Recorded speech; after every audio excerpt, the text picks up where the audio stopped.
Three disturbing police emails. Case 1, the Hollow Creek Incident email. Timestamp, October 14th, 2017, 2:43 a.m. Sender, Deputy Marcus Hale. Recipient, County Investigations Unit. Subject, requesting immediate closure of search operation. The email began normally, at least that's what investigators later claimed. Deputy Hale and 4 other officers had been searching a remote forest region known as Hollow Creek after receiving reports of screaming coming from deep within the woods. The first several paragraphs describe standard procedure: vehicle placement, weather conditions, equipment inventory. Then the tone changes. Hale writes that at approximately 11:17 p.m., Officer Reynolds reported seeing lights moving between the trees nearly half a mile from their position. Not flashlights, not vehicle headlights, just pale lights floating silently through the darkness. The team initially assumed trespassers were responsible. They advanced toward the lights, but according to Hale's email, the distance never seemed to close. No matter how long they walked, the lights remained exactly the same distance ahead. 30 yards. Always 30 yards. At midnight, Officer Reynolds disappeared. Not suddenly, not violently. He was walking directly beside Hale one moment. The next moment, he simply wasn't there. No scream, no footsteps, nothing. The email should have ended there, but it didn't.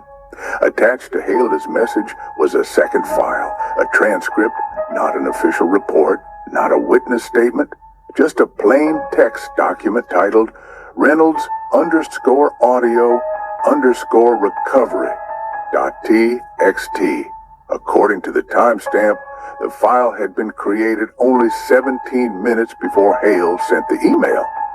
Investigators later claimed the recording originated from Reynolds' body camera. The problem was that Reynolds' body camera had been found powered off. No one could explain how the file existed.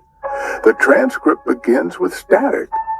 34 seconds of nothing except heavy breathing. Then Reynolds speaks.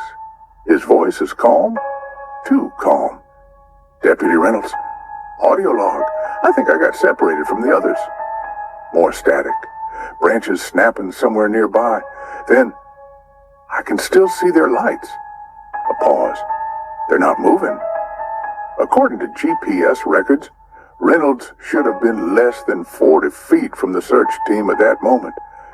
But his next words make no sense. The lights are above the trees now. The transcript notes a sudden spike in microphone distortion. Almost immediately afterward, Reynolds begins whispering. Investigators never explained why. Someone standing near them. A long silence follows. Then Reynolds laughs. Not a nervous laugh. Not relief. A short, confused laugh. The guy looks exactly like me. The recording cuts out for 9 seconds. When it returns, Reynolds is running. Heavy footsteps, rapid breathing, tree branches slamming against fabric, and then something else. Another voice, close to the microphone. Close enough that investigators initially assumed another officer had reached him. The voice says, "Stop following yourself." Reynolds immediately begins screaming. The transcript describes nearly 40 seconds of unintelligible panic. At one point, he repeatedly shouts, "Why are there 2 of me?" Then everything stops. No footsteps, no breathing, nothing, for almost a full minute. The next sound is Reynolds speaking again, but now his voice is different, flat, emotionless, like someone reading from a script. He says, "I found the clearing." 5 seconds later, "It found me first." The final portion of the transcript was highlighted in red. No explanation was attached. No investigator notes, no analysis, just red text. At 12:43 a.m., Reynolds says, there are 6 of them. At 12:44, they all look like officers. At 12:45, they keep asking which one is the original. Then silence. The recording ends. Officially, the search operation continued until sunrise. Unofficially, leaked emails suggest most officers refused to re-enter the forest after hearing the audio. One message from an internal investigator simply reads, "We are no longer searching for a missing deputy.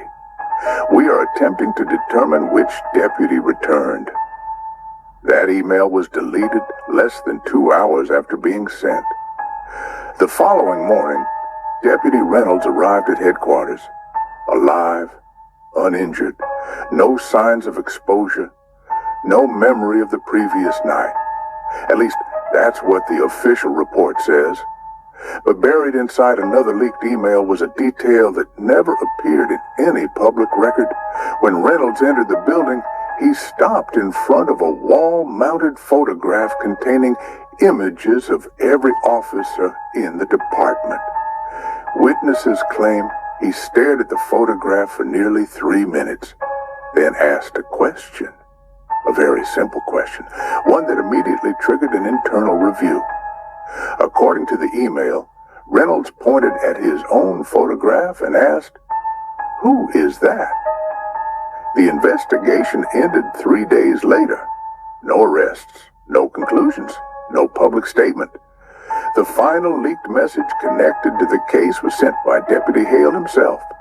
The email contained only one sentence. No greeting, no signature, no explanation, just one sentence.